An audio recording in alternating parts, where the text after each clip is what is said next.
All right, so we're starting a new series on image, on your image. So specifically your self-image and how you relate, or how your image relates to your life as a Christ follower. So when we talk about self-image, I'm talking about the picture that we kind of show the world, we're kind of portraying or painting a picture of who we are to the world. So whenever I'm talking about our image, that's what I'm talking about, is how people see us and what they see when they look at us. All right? Image, now, several weeks ago, a few months ago now, we talked about our identity. And some people will get those confused and think we're talking about the same thing. But image and identity are two different things. Your identity is who you are at your core, who you are at your very core, inside. Your image is what you show the world. Your image is what you're showing everybody else. Your identity is who you are on the inside, your very core, your identity. Your image is what you're showing people. Is in your actions and your behavior and the way you dress, what you're showing off to everybody else.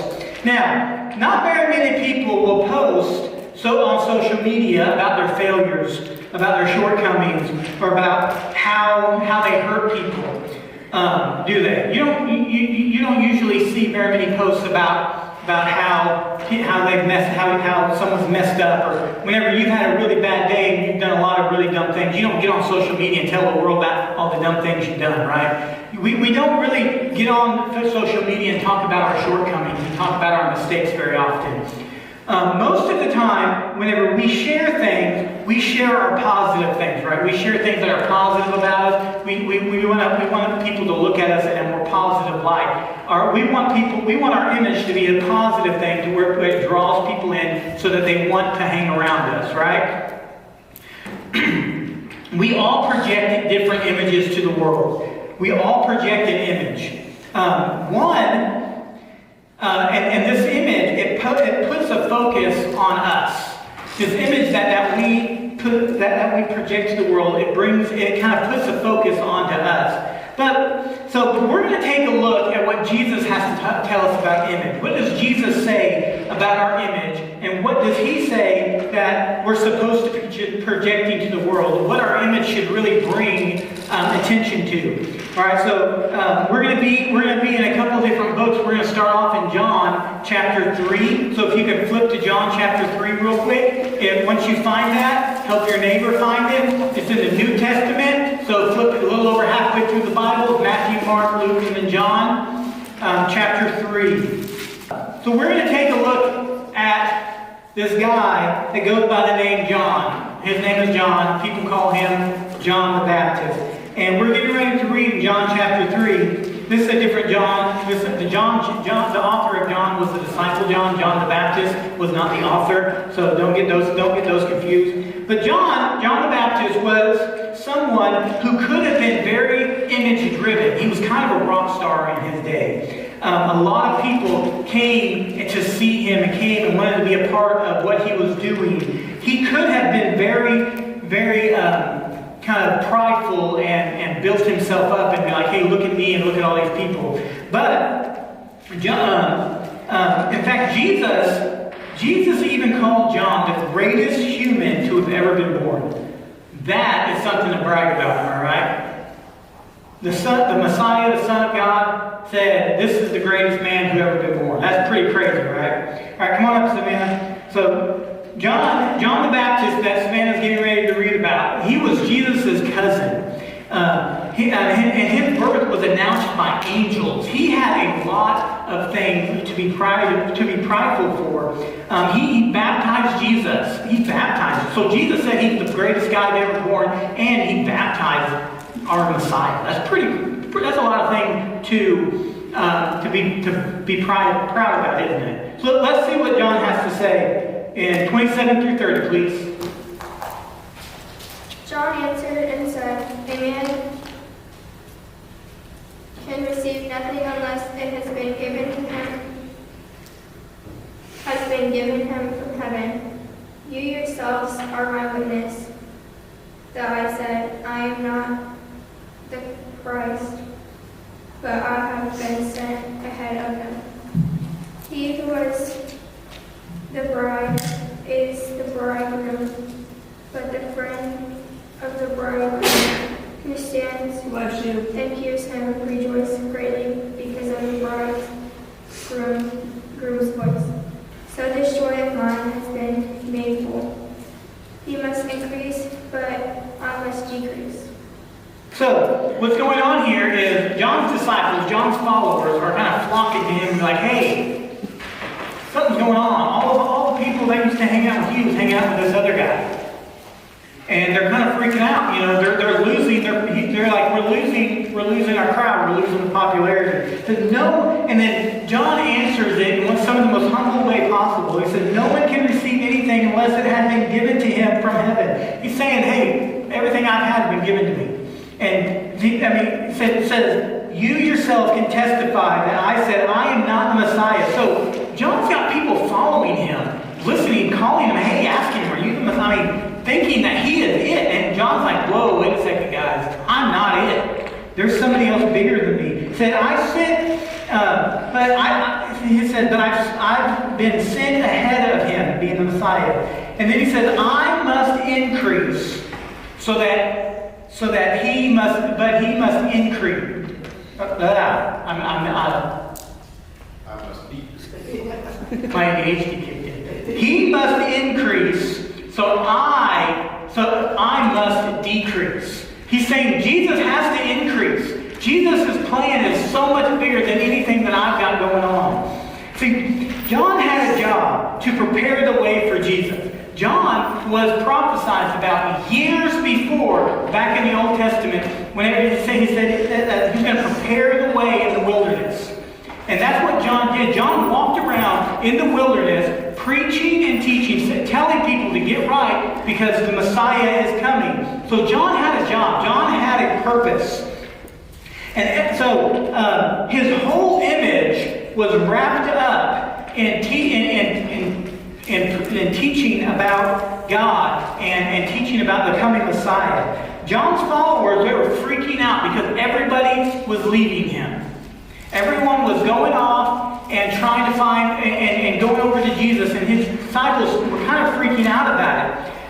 But John held on. But listen, if John would have held on to that position, if John would have fought for that position and be like, hey, no, you need to come over here, he would have both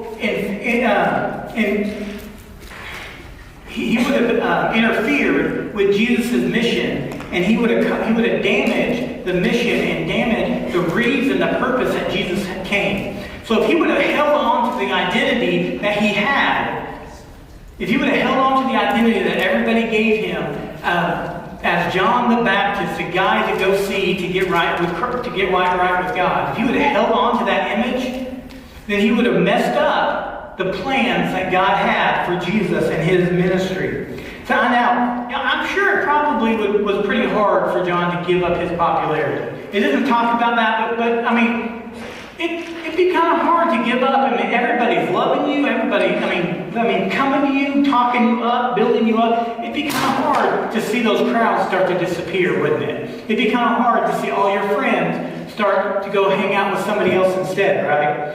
So it had to be hard for John. But John knew that even though his mission was great and important, Jesus' mission was even better. Jesus' mission was even more important. It was even more crucial. John knew that the image that he ultimately wanted to project to the world was an image where Christ was the center.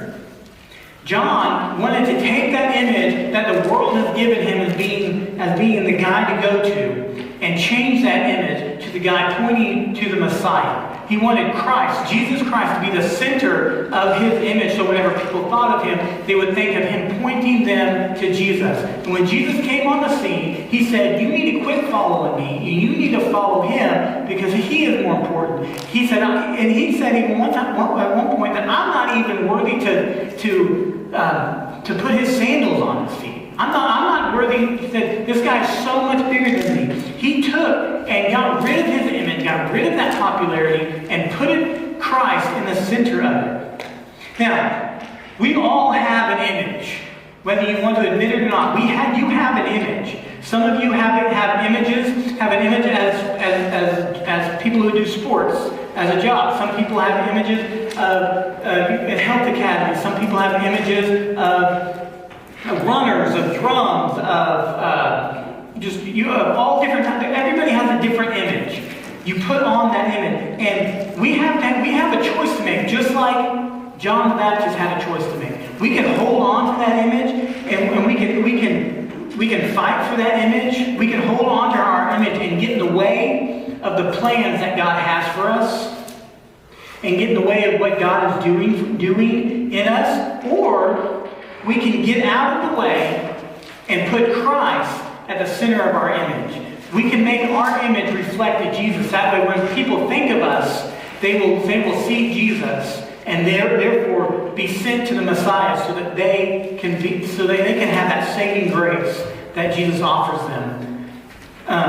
So we have that choice, just like John did. We have to make that choice. Are we going to hold on to that image and fight for that image, or are we going to take that image off and put Christ in the center of our image and reflect to the world who Jesus is through who we are?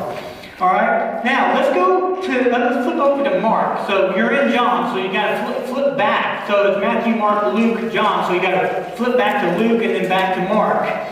Go to chapter 8, and we're going to take a look and see what this is kind of like. What this is like. How we can put Christ as the center of our image. And he surrounded the crowd with his disciples and said to them, "If anyone wishes to come after me, he must deny himself and take up his cross and follow me. For whoever wishes to save his life will lose it, but whoever loses his life for my sake and the Gospels will save it. For what does it profit a man to gain the whole world and forfeit his soul? For what will a man give in exchange for his soul? For whoever is ashamed of me and my words, this adulterous and sinful generation, the Son of Man will be ashamed of him when he comes in the glory of his Father with the holy angels." All right. So when people ask what it means to be a Christian, we hear a lot of different answers. If somebody came up to you tomorrow and said, "What does it mean to be a Christian?" What are you going to tell them? What are you going to tell them? What does it mean to be a Christian? Where you love God. To love God, yeah. Okay. Anybody else have different things? To believe in God. To follow what? To follow His rule, yeah. To read the Bible. Those are all really good ideas of what it means to be a Christian. You hear tons of different answers. No matter what Christian, you can go into a room of 100 Christians and probably get 75 different answers, if not 100. Everybody has a different idea and a different opinion, a different definition of what it means to be a Christian. Some of them are not right. Some of them are right. Some of them have a little bit of truth. Some of them have no truth. You guys are pretty good. So everybody has a different idea. But in here, Jesus gives us three things that a person needs to do to be a Christian. So when you ask Jesus, what does it mean to be a Christian? These are the three things that Jesus says. So now when someone asks you to be a Christian, wow, all those things are good. These are the things that Jesus says that we should be defining being a Christ follower at. In verse 34, deny themselves, take up their cross, and follow Him. So what does it mean to be a Christian? Deny yourself, take up your cross, and follow Him. It means to deny yourself, take up your cross, and follow Him. Him being Christ, being Jesus, being God. So what does that mean? What does it mean to deny yourself and follow Jesus? Anybody have an idea? What does it mean to deny yourself and follow Jesus? Any ideas? What does it mean to deny yourself and follow Jesus? Those are two things that Jesus said we have to do that we need to do to be a Christ follower. What does that mean? It means to put Christ and your belief in Him ahead of your own self. To put Christ and your belief in Him ahead of yourself. Very, very good. So, what does that mean for our image? What does that mean for if we're supposed to deny ourselves, we're supposed to put Christ first above everything else. What does that mean for our image? That means that if someone looks at you, they should be able to tell that you're a Christian. So if somebody sees you, they should be able to know you're a Christian. One of the most insulting things that you can tell a believer in Christ, I didn't know you went to church. I didn't know you were a Christian. That's one of the most insulting things you can tell a believer, at least in my opinion. I would be heartbroken if I knew somebody, if I worked with somebody, and they came up to me and said, I didn't know you went to church. Jesus isn't in the center of our image, right? If people are like, I didn't know you did Jesus. This is a very deep question. It's a very hard question to really kind of get down to. You guys did really well. Denying yourself means that at the core is to think less of projecting yourself to the world and more about using yourself, using who you are and the popularity or the platform that you have to project Christ. So whenever you need to be, so denying yourself and putting Christ first is kind of thinking about yourself less and putting Christ first and projecting. Instead of projecting, hey, look at me, look what I did, is hey, look what Jesus can do. Look what Christ did for me and what He can do for you. In verse 35 it says, whoever wants to save his life will lose it, but whoever wants to lose his life, but whoever loses his life because of me and the gospel will save it. For what does it benefit someone to gain the whole world and yet lose his life? What can anyone change in exchange for his life? Jesus kind of gave us a little riddle there. You kind of get it? That, how can somebody lose their life by saving it? Right? How can you lose your life by saving it? And how does somebody save their life by losing it? Kind of the opposite thing, right? It's kind of getting a little bit of a riddle, right? So the thing is, see, when we try to hang on to our image by try to hang on to our popularity, by our athletic ability, whatever it is, we try to hold on to that image and project how good we are at whatever it is that we're doing, trying to project those things. Eventually, that focus on ourselves and the focus, that draws focus away from Christ. That's going to draw focus to us and draw focus away from Christ. Now, when we do this, we are wasting the influence that we have. Whenever we are drawing influence more onto us and less onto Christ, we're kind of like I'm trying to save my life I'm trying to save my image, save my popularity. I'm trying to do things that will make me look good, and in return, we're losing the opportunity to share Christ with people and to show Christ with people. So we're trying to save our life through our image, and we're losing that life because we're kind of pushing Christ out of the picture.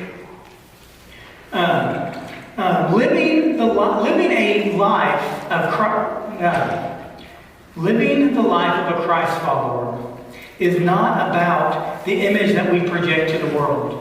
If we are a Christian, if we are a Christ follower, it's not about the image that we're projecting. It's not about who we are. Not about that image that we're showing off. It's not about the half-truth, self-focused, photoshopped pictures that we send out into the world. through social media, through all these different platforms that we have, these daily influencing that we do. It's not about all of that stuff. Being a Christ follower is not about drawing attention to us, trying to send out these pictures and videos to get more likes and get more clout and all of this different stuff. Living a Christ-centered life, being a Christ follower, projecting His image, mean that we think of our image in the terms of how it can reflect Christ and grow His kingdom. It's okay, how can I use my TikTok account to grow God's kingdom? How can I use my Snapchat, my Facebook? I've got all of these followers. I got 4,000 or 5,000 followers. How can I use that? How can I use this platform? Use the fact that they see my stuff to bring attention to Jesus Christ. That's what having an image that reflects Christ truly means. Our world is all about self. We live in a self-focused world. We build walls around who we really are and try to project all of these different things to make people see all of this nice fancy stuff. I mean, you open up Snapchat and you take a picture and there's 100 or more different filters you can put on yourself to make yourself look different. You can make yourself look like a completely different person just by doing filters. I mean, there's even filters that'll give me hair. I mean, there's filters that will change your entire appearance, and we use those things. We take pictures and we spend time and so long trying to change who we are, because that's what our world has become. It's become a self-driven world. It's what's going to benefit me, what's going to make me look good. See, Jesus turns all that stuff upside down. He tells us to give up pursuing our own agenda. We need to embrace Him and follow Him. You can't project a self-driven image and reflect Christ at the same time. You can't project a selfish image all about you and project Christ at the same time. John the Baptist knew it wasn't going to work for him. Whenever Jesus came onto the scene, he was ready and willing to give up his image so that Christ could grow, and so that God's kingdom could grow. And Jesus, and this is so important, Jesus tells us, He wants us to know how to do that. He didn't just say, hey, you need to do it. He told us how to do it. He gave us instructions to deny yourselves.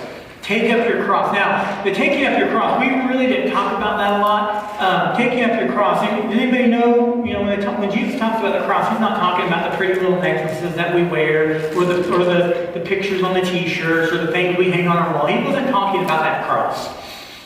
Everybody and their grandma picks up a cross nowadays and hangs it up and puts it on. Everyone has that. And when Jesus said, take up your cross, He's saying that you have to be ready to lose your life. You have to be ready to give things up. Now, hopefully we will never be brought to the point where we lose our lives for Christ. But there are people today in other countries that lose their life because they follow Christ. And we have to be ready to sacrifice, whether that's our popularity, whether that's friends, whether that's money, whether that's time. The best thing I've ever done for my spiritual life was to sell everything I owned and move across the country. That was a huge sacrifice. It was the best thing I ever did. Because I should know that you are a Christian. But the number one you should be saying is I am a believer in Jesus Christ, and I'm going to do anything I can to share His love with the people I run into and the people I meet. Our image is everything. So what is your image? As we're going to head into small groups in just a minute, I want you to really kind of consider what your image is. What is your image? What kind of image are you showing the world? And if the image you're showing the world is a self-centered image, I want you to talk about how you can change that and make that a more Christ-centered image.